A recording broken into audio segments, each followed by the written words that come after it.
Hey fam, I just had a quick video. I just wanted to get this off my chest. So my youngest child is going through the testings of getting a diagnosis for autism spectrum disorder. And one thing that drives me crazy is that it's like they talk about masking, right? And, oh, well, they're just masking, or that's masking, or that's that, you know. It's masking, and they keep saying that. And I keep thinking about how much we actually mask on a day-to-day basis, all of us, and how we teach children to mask, whether they're on the spectrum or not.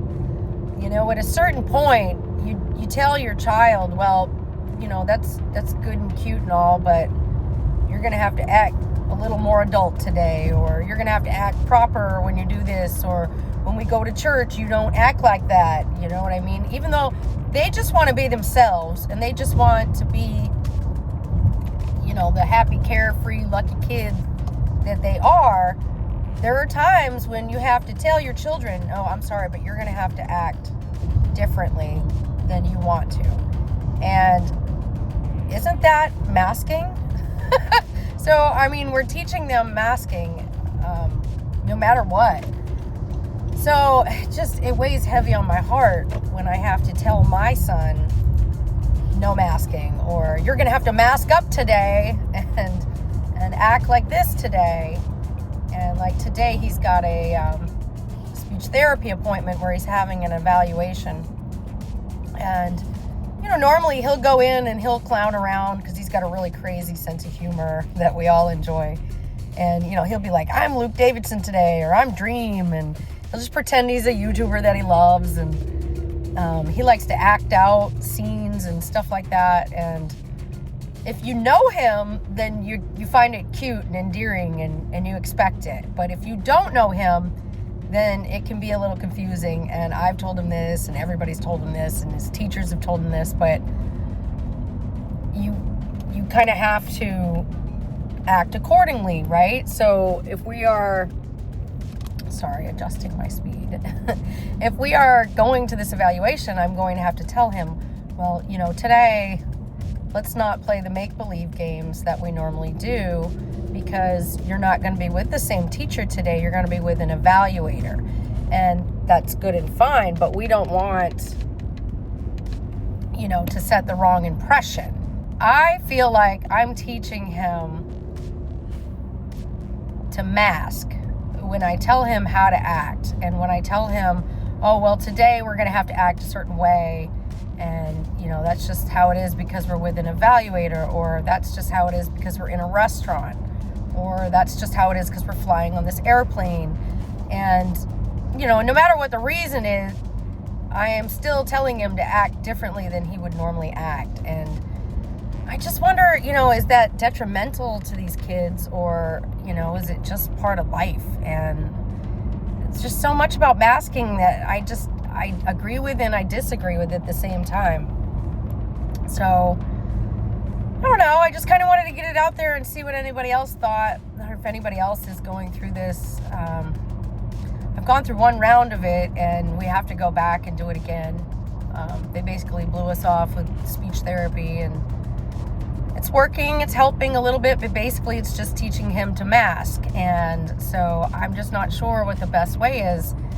We've been doing homeschool, and I enjoy it, and I think it's the right move. But, you know, I also wonder, am I not teaching him to mask enough, right? So, I mean, I don't really know the answer to that. It's seemingly that masking is bad, but it also seems like, I feel like I do it every day of my life. You know, if someone asks me, like, oh, what do you think of my new car? Or what do you think of my haircut? I'm going to be, oh, I love it, right? And whether I do or not, I'm not trying to hurt the person who's essentially talking about, you know, their haircut or their car. And I want them to feel seen and, you know, and appreciated and loved. So, you know, I might say, oh, yes, I love it, instead of, well, I don't know if I would have gone that short, or, wow, that must be a gas guzzler, or, you know, or electric, really? You went electric, you know. I don't want to talk smack like that. I want a smooth conversation, right? My small talk is something I want to go smoothly. I don't want, to hurt anybody's feelings or anything like that. It's never my intention. So, especially, at work and stuff like that, people love small talk, and I don't hate it, but it doesn't come easy for me. So for me, it's a game that I have to play. Oh, the game of small talk. Well, okay. Yes, great, lovely, happy, how's the kids, and sometimes I'd love to be more honest without a mask, but, what am I going to do? What am I really going to do? So, this cop was flying, so I adjusted my speed to go closer to him. Now he's slowing down.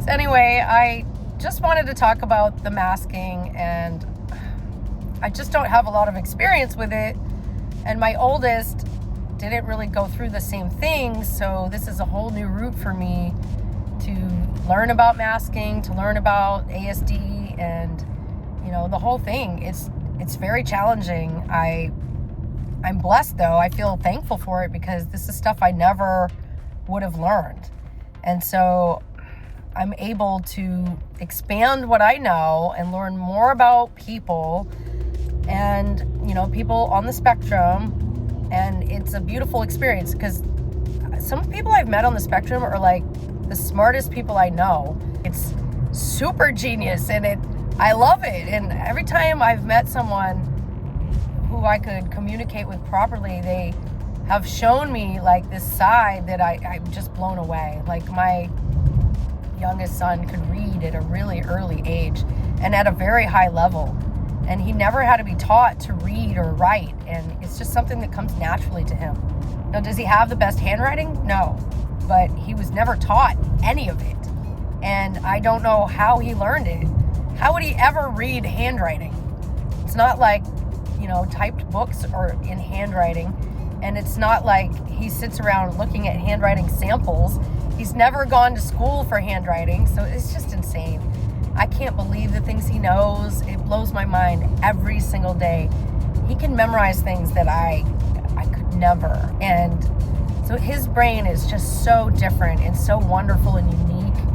And it's been one of the best experiences of my life. When I was pregnant, people put that fear into me, like, oh my gosh, ASD, and it comes from this. I just beat the horn. It comes from this and it comes from that, but the truth is, it doesn't matter where it comes from. It doesn't matter.